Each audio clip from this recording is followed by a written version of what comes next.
Now, let's talk Ashes again. It all gets underway in Perth a week today. We spoke to Graham Gooch yesterday. There's Needle, of course, between England and Australia, but also Ben Stokes having a bit of a pop about the has-beens. What about that? Captain Ben has issued a strong response to criticism from former players like Graham Gooch, Lord Ian Botham, and England preparation for the Showpiece series, describing some of his critics as, quote, has-beens. Oh dear.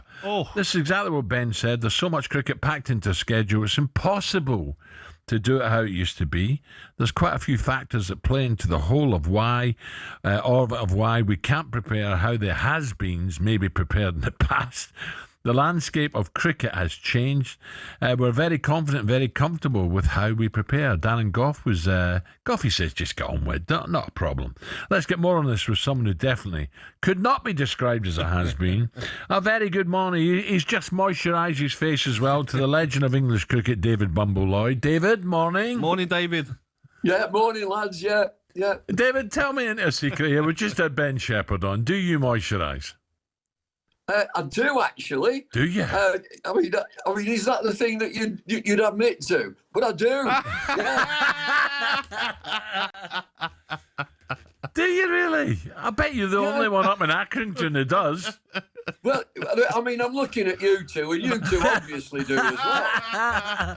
Give your glasses a wipe. What do you make of Ben having... have a go at the Aussies. We'd some old... I shouldn't call him an old dinosaur. The Aussie journalist came on and he said, it's going to be a whitewash, Al. No chance. Good accent, no man. chance, eh? Good accent, that was. But there's no chance of a whitewash, is there? But Ben's very angry with the likes of both, the likes of Graham Gooch. Is he too touchy here, David? Well, I think his choice of words has probably been out of context, because them two lads, Graham Gooch and Ian Botham, are absolute champions. And, of course, they will prepare in a different sort of way. And in particular, 1986, when we won the Ashes in 86, I mean, that was a rock and roll tour. When the lads, and Ian Botham, David Gower, Alan Lamb, Gladstone Small... when they played, they'd had a good time for a while, and then they said, look, we're exhausted, let's get down to this test match cricket. And they won 2 matches and they won the Ashes.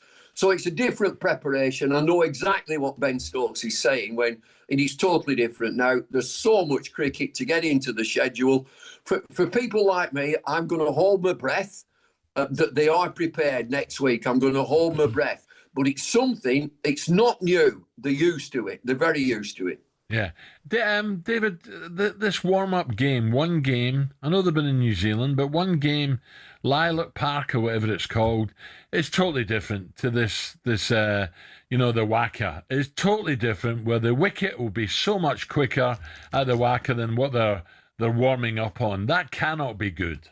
Well, I hope they don't go to the WACA, because they've knocked it down. The new one. It's the other one. It's the Optus. They'll be at the Optus. Now, the Optus has got pace and bounce. Lilac Hill would be round about shin high, the bounce. So it is totally different. They understand that. They accept that.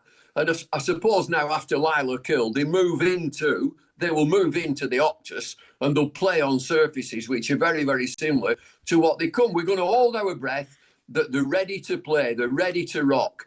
And, I'll say again, it's nothing new to these guys. They understand it, and they know that they're playing for the Ashes. They're the custodians of the Ashes, when loads of us has-beens and never will-be's have been there before. Now it's down to these guys. David, we had Goffey on yesterday. He said that if England could win the first test, then the Aussie press would get on the back of the players. Is that something they need to try and get done? Yeah, absolutely. I mean, it's vital that you come away with something from that first game. You do not lose your first game, because then it's heaped on you from their team, from their press, their media. They'll heap it on you. If you can quieten that, get something from that game, it'd be fantastic to win that game. And then you go to the next game, which is the day-nighter. And Australia don't lose that. They do not lose day-night matches. And so that would be a real turnaround if England can get something from that. These 2 matches, if England come away level or 1 up, will quieten everything down, and they will go at their players then. Yeah. So, David, the Optus, okay, I thought it was still the Wacker with a new. Is it a drop-in pitch or something?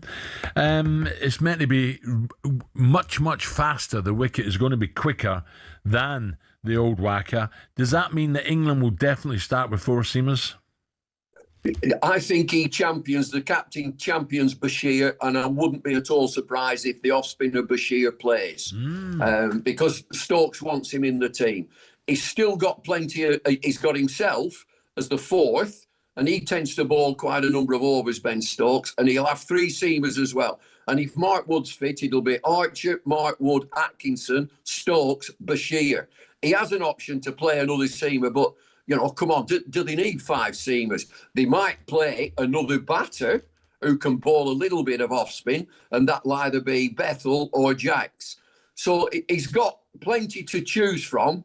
His hands are not tied. He'll know exactly now what his team is. Now, for the Aussies, we know Cummings is out. Hazelwood, it looks as if he's going to be okay. Where are England stronger than the Australians here, David, do you think? I think England have got a stronger batting lineup. And if you look at Australia, which they're keeping very quiet about, if you lose the best bowler that you've got, and you lose the captain, and you lose the best bowler who adds to your batting lineup, crikey, that's a burden for the others to fill. And they're not getting any younger. They're 35, 36 years of age. They're losing the captain. They're keeping very quiet. Oh, he might be ready for the next game. I'll tell you now, I don't think he'll play until Melbourne, and that's the fourth test match. Wow. So obviously you want to play against the best that they've got, but that is a huge haul for Australia, and they're not saying very much about it. And David, around 40,000 fans will be going out to Australia or being out there, England fans. That's incredible. Yeah, it is a great tour. It is the one. I mean, come back to the has-beens, which is, it's not offensive. I don't find that offensive. I'm with Darren Gough, just get on with it. Because them two guys are champions of English cricket, Graham Gooch and Ian Botham. But it is the series that you want to play in when you're growing up as a kid. You want to play in an Ashes series in Australia. And of course, if you're a spectator, we're like a juggernaut over there. We'll give as good as we've got. 40,000, there'll be more than that. I know blokes that are going over and they ain't got a ticket.